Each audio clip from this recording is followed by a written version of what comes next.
Okay, so I don't do YouTube videos, but I cannot find one on this vehicle. It is a 2011 Toyota 4Runner 4.0. It's a Gen 5 though. Replacing the alternator for a friend, and I'll show you what we got ourselves into. Here's the alternator.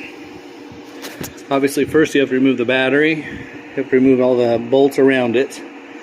But the trick to this one is you have to actually remove the tire itself. And get some light here. Remove the tire itself.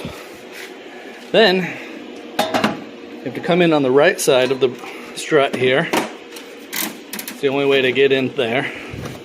And on the very back of the alternator, there is a bolt in the back of the alternator. You can kind of see it with this.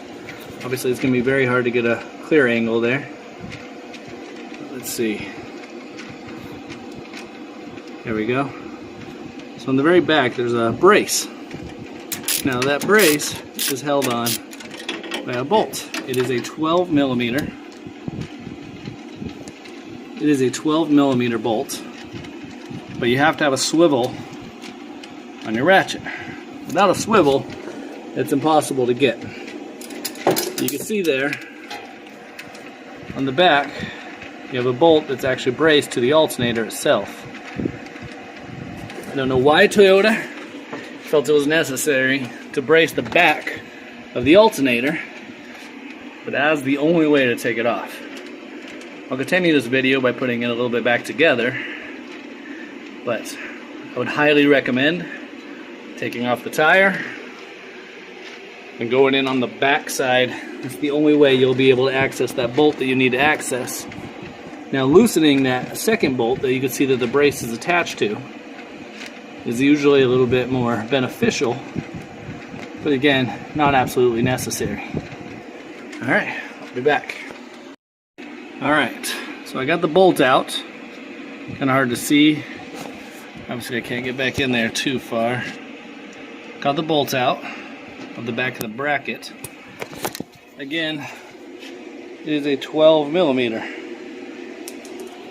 And the most crucial part to it, tons of extensions and a swivel. Without the swivel, you're out of luck. Alright, so I'm back. Got the alternator completely out. One problem, I'll have to be back for the rest of the video.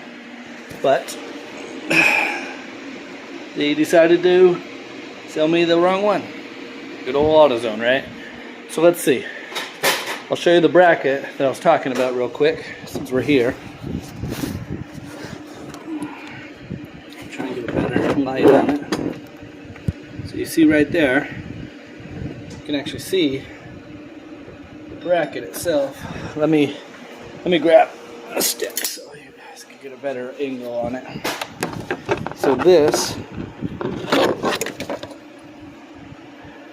here that I'm touching is the bracket.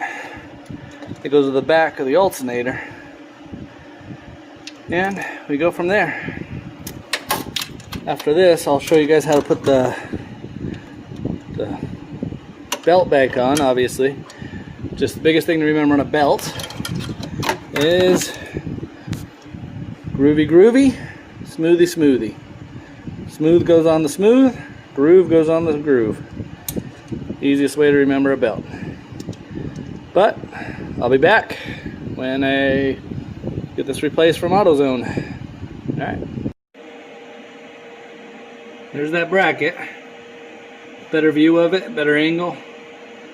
And I'll show you how I got in there. So if you go, turn on the light.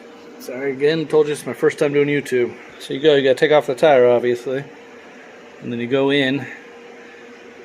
So, back side of it towards the rear, little panel here, and it gives you best view and angle you can get at it.